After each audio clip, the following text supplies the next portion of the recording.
పేద ప్రజల ఆహార భద్రత కోసమే కూటమి ప్రభుత్వ కృతనిశ్చయం.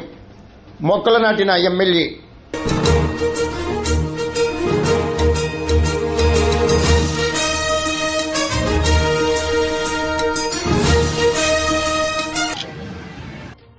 భారత ప్రధాని నరేంద్ర మోడీ ఆదేశాల మేరకు పేద ప్రజలకు ఆహార భద్రత కల్పించడమే లక్ష్యంగా రాష్ట్రంలో కూటమి ప్రభుత్వం పనిచేస్తుందని అనపర్తి ఎమ్మెల్యే నల్లమిల్లి రామకృష్ణారెడ్డి అన్నారు.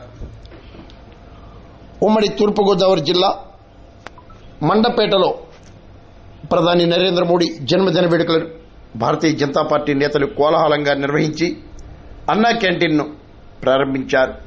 స్థానిక బీజేపీ నేతలు, ప్రముఖులు పాల్గొన్నారు.